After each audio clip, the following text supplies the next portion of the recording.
Good evening. My name is Joe Sam Robinson, and it's my pleasure to have with us tonight Mr. Harry Gross, a savant of wide repute. And maybe tonight we can talk about something that I'm sure for me, in many circles is of great consequence, and we can probe that a little bit.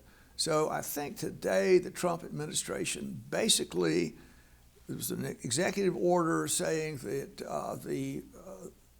the evidence or the idea behind climate problems that were going to be eliminated, or at least the idea that we're going to do this has been eliminated. And I think there are 5 gases. One of them I think is carbon that you may know, carbon dioxide, and a few others that are quite common. I mean, it's 4% of the air.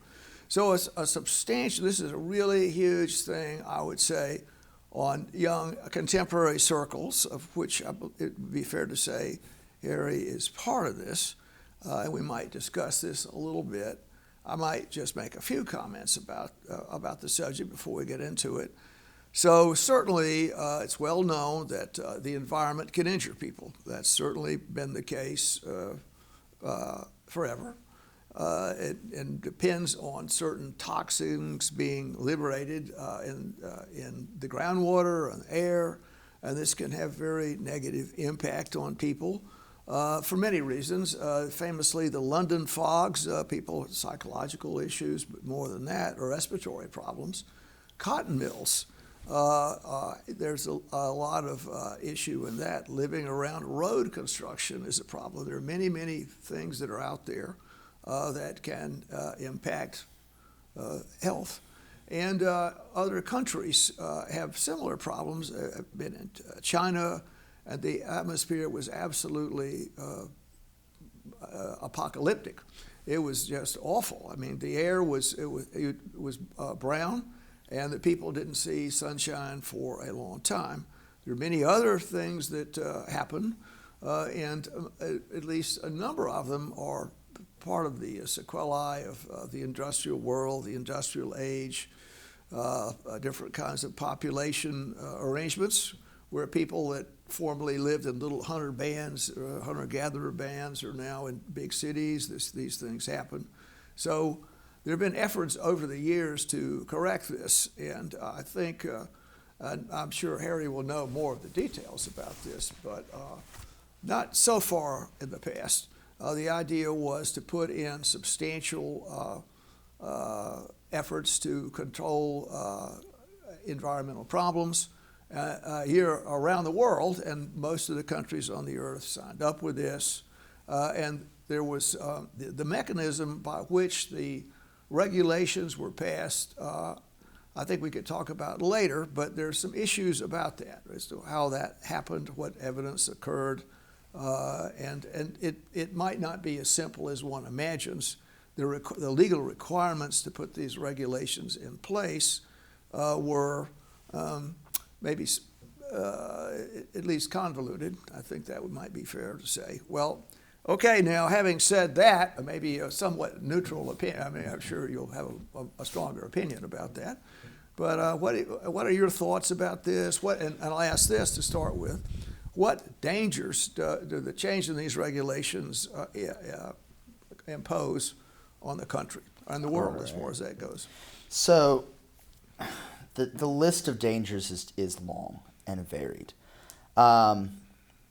Climate change as a process is complex. There are all sorts of different systems in this earth that are moving together, and we only understand a few of them really well. One system that we understood was the greenhouse effect, where you have certain gases like carbon dioxide, like methane, even water vapor to some degree, that when they are in the atmosphere at high quantities,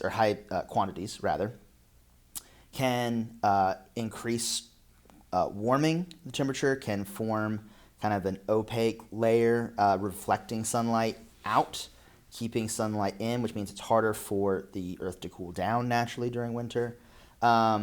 It's complicated, though. It's complicated. It's sun in, sun out. I don't know. It's effectively the long-term vision. Absolute worst-case scenario is Venus. That's a planet with a greenhouse effect gone wild. it would not get that bad here. But the issue is that we don't know the tipping point as to when there's too much. What we do know is that in 2009, the EPA formally identified that carbon dioxide and methane and other particular noxious gases did have significant When health was that? effects. What year was that? 2009. And that's when the regulations Began were to put go, in place, the ones that the Trump administration rejects. Is Yes, that right? That's what and that happened. formed with the EPA officially acknowledging this, and this is not like new science. We had known this stuff for years, Right. but it did not make it into official government policy until 2009, and that then became the basis for all American climate policy, Which had been effectively. substantial. Which had been substantial, with efforts to try and control greenhouse gas emissions, at least to mitigate Yes. problems. That has now, as of today, been withdrawn by the EPA. Yes. Um, And in doing that, is this a scientific issue? And I know there's some more things that go on. It's pretty complicated the way these regulations were put in place, the path they took. And this was in just to say this, in a Democratic administration, which might be playing its role in these discussions a little bit. But so the evidence was presented, and this was a bureaucratic decision to do it. Is that correct? well, it was a scientific decision that But- was eventually accepted by bureaucrats. But so the bureau, so they, just to ask the question, they coded the laws for this. In other words, or the regulations.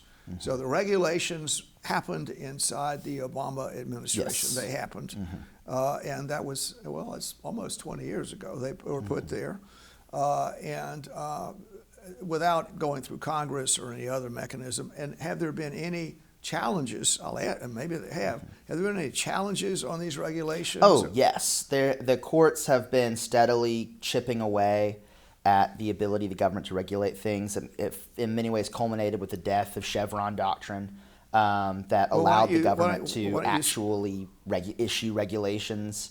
What is the Chevron doctrine? The Chevron doctrine had said that in cases that went to the Supreme Court over regulation, the court should err on the side of expertise, Yes. which meant the federal bureaucracy, because that was the point of the bureaucracy, was to bring experts in whose Yes. job it was to study Right. things like climate change. And the court felt that it was improper for 9 lawyers, no matter how intelligent, to weigh in on matters far outside their purview. So they just punted on it. Is that They right? punted on most of it. They might chip away a little bit, but The this courts have punted on any comment. That's unusual. well, not on any comment, but on most comments. This doctrine was from the 70s, but the Roberts Court has now destroyed it. How did they do that? They overturned, oh God, which case was it? One of the cases, I think, 2 years ago. And so the government has lost its ability to regulate climate? Yes, effectively. So now they basically said that the government no longer has the authority to do things without the explicit remit of Congress. Yes. That Congress has to now explicitly legislate Now, what an agency can and cannot do. Now, I've observed that just on some of the boards I've been on and whatever, and the boards really have a tremendous amount of authority to do whatever, and that's part of the governance arrangement, which is rather complicated, not mentioned in the Constitution, but in general, boards are doing all kinds of things, millions and millions. As I understand it, people just say, well, it's sort of a law, sort of a doctrine, and the way that this is put in practice goes through some kind of regulatory body. Yes. And people, and just to go through this point, people have said, or opponents or whatever, one great thing is going to happen when Trump comes in is he's going to abolish regulations, or pretty much regulations, which it's an understatement to say they often have their purposes. They are even necessities. So, I mean, okay, we'll keep going, Yeah. Harry. A good point here. Well, I mean, in the sense that that's what paved the way in many ways for this decision today. This is a political decision. This is not scientific. The scientific consensus is very clear on the dangers of greenhouse gas emissions and on other aspects of climate change, ranging from deforestation to pollution, right, of bodies of water and the ground. There is not a neutral view in most of these administrations. We can't find one. Well, Is no, that I mean, right? since in this administration, there's not a Oh, neutral I view. see. Okay. That these are interested parties. Zeldin has long-standing ties to oil industry and to other kind of big, you call them big polluters. Justice Alito in the Supreme Court has a construction company that has been in trouble for illegally polluting grounds, and he has personally written opinions that have constrained the definition of what certain environmental things are so that you could get away with more pollution. Well, for example, wetlands now yes. have a much more limited definition than Right. they used to even 5 years ago. Well, this interests me somewhat, more than a little, but the way that governance takes place. So we have regulations that propagate things. Courts do something. Yes. I'm not sure any of this is particularly spelled out in the Constitution. It's not. But it's not. But the idea is that the president can just say we're not going to do this. We just Now, is that going to be litigated? I mean, in other words, It will be litigated, and ironically, with the death of Chevron doctrine, there's actually a better chance of some of these decisions being challenged in court successfully. Yes. Because it used to be that under that doctrine, the court was going to say, hey, the expertise is in the federal government. We understand your concerns, but we're going to defer to their judgment if they feel this is the best to do. Now that that's done, Yes. there actually might be a chance of some of these challenges Right, okay. going through. The main thrust of this is that the science hasn't changed. What Yes. they're doing is just withdrawing the legal basis for many regulations, which will open them up to being challenged. It's not like as of today there is no more climate regulation in the United States. Right. It just means that now the biggest single kind of legal barrier to challenging those regulations by groups like oil executives or construction companies or AI companies that need to, that maybe want to build a big data center somewhere. All those things have now become easier to overturn and challenge. Well, now, So. I think maybe one or 2 points on this. Point number one, which would be useful to see, this is what everything costs. This is what it's cost, and this is what it did. This is what it produced.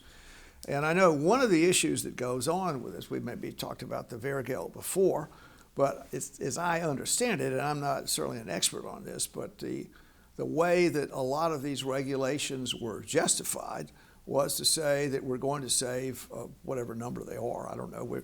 Some number of lives would be saved, and the value of those lives to make the numbers work, at least I've heard that. However, the process by which, if we I don't know, we limit pollution from smokestacks, we're going to save 10,000 lives, some number like that. But there was an economic analysis saying to make this work, what are the lives? What are they worth? So the lives were at a substantial number, which I think indicates some of the difficulties with doing this.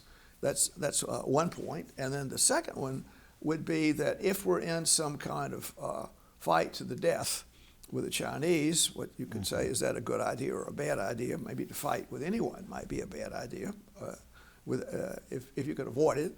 But the idea is, well, these other countries that we're competing against pay no attention to this. So if we're doing something, we have a very hard time competing. And if the world is at war, so to speak, that's a terrible situation. I mean, in other words, okay, nobody pays any attention to anything, and I think it's fair to say this, in World War II, nitrogens or nitros are floating around, people are polluting, and you can come around Macon, Georgia, and see where evidence of pollution happened in the fields or brown fields, and there's a huge amount of that. There's an industry about that, and the total amount of resources that go into restraining these activities is substantial. Yeah. So maybe that's one of the things. I don't know if we have I would say this: it's such a major, major thing to have happened in many circles, and indeed in the world as far as that goes. So particularly the Europeans or Western Europeans are certainly on target with this, and I would say many other countries, the Chinese, etc. But if you go to other places that are competitors with the U.S., for better or worse, I think it would be fair to say they're the major polluters as far as these things go, and their regulations are not as much as elsewhere. And if you go to, I don't know, the Netherlands, I'll pick a country, and what kind of pollution do we have? We hate pollution. We do everything regulations. So we have a very clean air. but everything washes around the planet. And those are issues that contain with climate change is a quintessential collective action problem. It is Yes. the worst group project ever. Right. Because like India is just starting to rev the engine, and it's going to get even worse in terms of its emissions, in terms of its contribution to damaging climate systems. Right. China has been a long time problem. The problem that we have here, Germany has even become a problem now, because in the aftermath of the Fukushima disaster Right. in Japan, they shut down its entire nuclear Right. facility, and now they're on track to actually increase their emissions where they had been for years. Right. They're on track to Right. decreasing. The issue here is not so much, everybody else, it doesn't matter because we're not Right. solving other people's problems. The issue is one of example. When the major powers, particularly the United States, is at the table and is hopefully leading the way. We have not been leading the way, but if we were to have been leading the Yes. way, that's an incentive for other countries to follow our example. China is going to do what China's going to do. But if India, for example, wanted to curry favor with the United States, maybe they would make some concessions on that, right? The developing world is looking to the United States for leadership on that. And by relaxing these restrictions and signaling we are no longer going to really put much effort into this, that is giving permission to all the bad actors to break the rules. And there are some who are going to break the rules anyway, who are just going to say, I'm going to do what I want to do because my economy's future is more important than whatever. But there were others who were always sitting on the line, who were going to toe whatever the direction was, and now they have been given a signal that it is time to just go wild, and we are going to be in a race at the bottom now. Because the real issues here, and why this issue is so thorny, is one, it's difficult to calculate costs accurately because we're predicting uncertainty here. You can't value something that you don't know if you don't know what's going to happen or not. And that means it's much easier for companies, for countries, whatever, to value short-term, immediate future, right? What is the state of my economy going to be in 5 years? Do I have enough, am I going to be able to have a strong enough electrical grid for my population? Are my companies profitable enough to contribute to the economy? Whatever it is that you're looking at. Because many of these things could happen, the downsides of climate change could take decades to happen, and they could take months to happen. We don't know. We don't know tipping points. And the climate, certainly, there are many variables involved with the climate. There are. You could say, well, that pollution is going to stop sunlight from coming in. It'll cool things down. I mean, whatever. I mean, there's certainly lots of imponderables. The climate is going up and down, up and down. Yeah. It would be fair to say also that if you have 8 billion people on the planet, and they have to eat, they have to do this, they have to do that, it may be inevitable that at least that all those people are going to have some impact on things. Oh, and yeah. And there are different ideas floating around about getting carbon out of the air, whatever different ideas that are out there. It could be that something surfaces along those lines. And finally, another thing to say is the number of people that are doing this.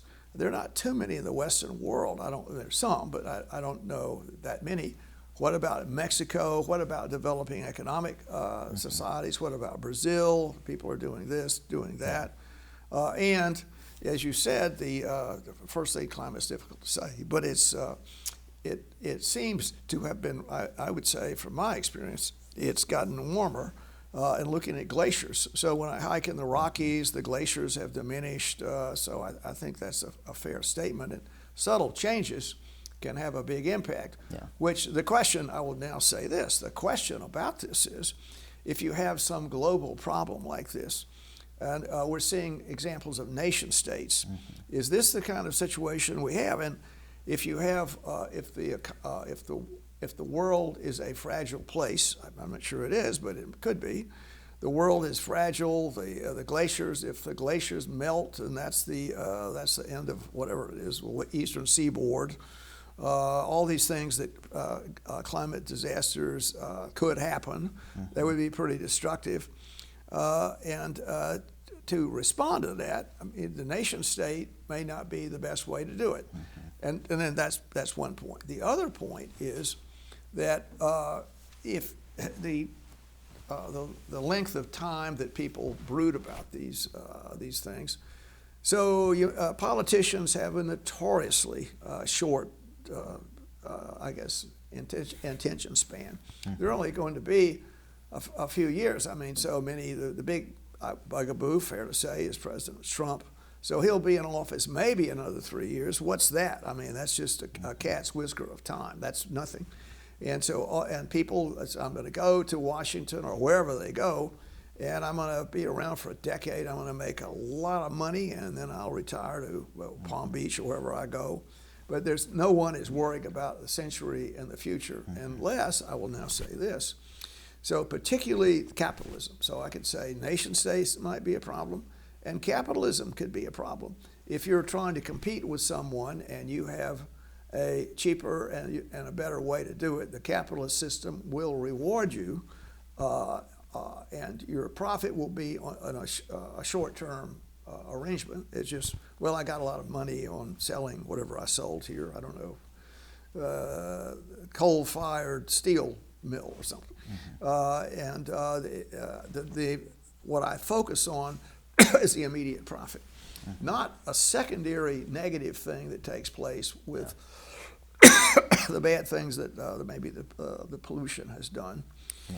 So those are that's one way to think about it, and so capitalism could be a substantial problem. Nation states could be a substantial problem, and then the other thing that I think is a point about this is that many people have a predisposition against capitalism. I mean, maybe rightly, maybe wrongly, but when they approach the town square to give their comment, they also have espoused whatever else they've espoused. I don't know, socialist, justice, whatever. Justice is a big word, but people that they'll say, I've got all these opinions that you disagree with, and this happens to be one of them.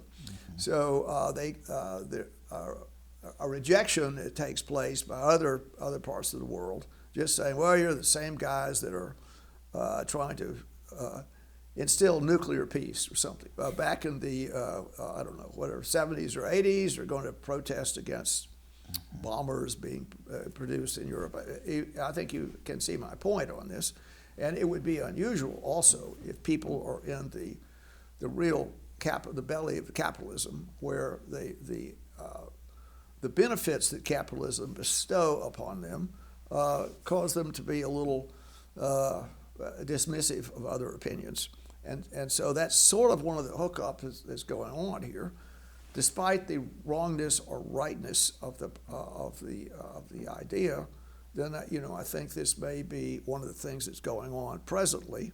And if you look at, I'll make this point, if you wish a particular policy to go through there, what's the best way to get the policy there? And it may be another path, regulations, et cetera. And you mentioned the science behind this, and that might be worth another look. The other thing that's going on is there's a lot of distrust for science, and I will also say this, on both sides, for rationality. I mean, that's something people often try and walk away from, particularly if the rational story gives them, injures their cause. And the question would be, I'll just ask this, the evidence is just ironclad that coal fires do something to the atmosphere, and the atmosphere can then either have a greenhouse effect or maybe shield us from the sun. And is there in other words, the balance of those two ideas might be out there. And then finally, another issue is how are we going to deal with Mother Earth here? How are we going to deal with it? And is there an argument we've got a lot of, different parts of the planet what's going on that's good or bad in different parts of the planet, and what about the way climate change is affecting things. So if that's what it is the climate change a 1,000-year story, or a 10-year story, or a 100-year story? And presumably, the changes in climate are going to injure the parts of the world that are exposed to the coast in prosperous countries, whatever. But in other parts, maybe there'll be some salutary effect, and no one would want to go through a terrible environmental change. I didn't say disaster, I said change, and the environment is constantly changing. What exactly does that mean? So, for instance, if you were going to cope with this, would it be a big thing to get aquatic, I don't know, little aquatic coast, you're floating around in ships, or maybe the northern part of the planet, or southern part, would become quite nice. So maybe Trump knows something about Greenland, if you think about it. He wants to think about it. He wishes to take Greenland over, and he's going to make it a real Palm Beach place because he's going to change the climate. It'll get much warmer up there. Has anyone thought about that? No. Greenland would not be part of the thin habitable strip in a worst case scenario. Let's put it that way. The danger of climate change, the true danger of climate change, is not to the planet. The planet will be fine. The Earth has undergone so many catastrophes climatically. It has. Snowball Earth. There have been mass extinctions where 99.9% of all living things have been extinguished, and it has come back. Life always finds a way. The planet keeps finding a way to function. What I'm worried about, and what we should all be worried about, is the fate of humanity. Yes. The question, is how do we cope with it? Because what climate change is going to look like for most people is nothing until disaster strikes. Well, it might a prime example of this is that hurricane the other year that totally destroyed Asheville, right, and damaged all parts of Tennessee. That was never expected, but that's the kind of event that's going to become more common as storm conditions become dangerous and develop out of season and all sorts of things. Well, I'll just say this. Last year, no destructive hurricanes. Yeah. So, in other words... It's unpredictable. Well, and the issue is there are many variables involved, many variables involved. And I think what can be extracted is the humanity is impatient, and these changes may take some time to do something, and it's hard to say the actual causality. So it was cold in Macon, was it not, recently? Well, that's temperature, not climate. There's a difference. I know that, but the story is, yes. So that's how people respond to this. It was cold last year. It's not what's... if we really had global warming, it'd be 98 degrees. Well, that's why global warming is the worst term ever invented, because what greenhouse effects do is they amplify extremes. They make warmer temperatures hotter. Summers become hotter. Winters become colder, because if you have sunlight being blocked, as heat dissipates and spread out, no sunlight can come in to warm and ameliorate those winter conditions. So you end up with the worst of both conditions, which is, in the absolute worst case greenhouse scenario, Greenland isn't even on the planet, because in winter it's just going to be an ice age. In summer it might all melt and you'll have mass flooding. You would have a thin strip of habitable land on either side of the equator. Well, which you would have to pack in the entire Earth's population to have any sense of stability. Well, another thing to be aware of, I think, is what happened at Venus were the volcanoes. Mm-hmm. And if you look at great volcanic eruptions where it blocked the sunlight out, it's been cold. There was no summer. Mm-hmm. I think Iceland, the volcanoes blew up there, and I don't know what year it is. There's Mount Krakatoa in Indonesia in 1871, I think. 1819 or whatever. There was a tremendous amount of volcanic ash in the atmosphere, and then it made things extremely cold. And there was, so there are other effects can take place, as just what I want to say, and also. Suppose we have big volcanic eruptions. Mm-hmm. So we have greenhouse gases, but we also have tremendous volcanic eruptions. Mm-hmm. And the problem that happens is it gets too cold. I mean, there are other variables. That's what I mean. That's the inherent uncertainty of climate change. There are too many variables. It's too complex a system. The way you plan for climate change, the way you actually do climate policy in a manner that is responsible is, this is where I'm going to break with a lot of the Democratic Party here for a second, is you don't do, let's focus on greenhouse gases. Right. What you need to be focusing on are mitigation efforts. Aim where you can to reduce emissions, do whatever we can to avoid making things worse. Right, yes. But we need to be prepared for things to go wrong, because they will go wrong. Right. The Earth is going to be naturally have things happen. And what the biggest problem with what the Trump administration has done today is it has taken one of our best arrows out of our quiver for these strategies. In the long run, we'll probably be fine. Right. But there's just too much at stake for uncertainty. Okay, on that note, Harry, I think we have to conclude. But it's a very useful interchange, and we'll talk some more on the subject. Of course, so thanks I appreciate for being it. here. Yes, Thank sir. you. Thank you.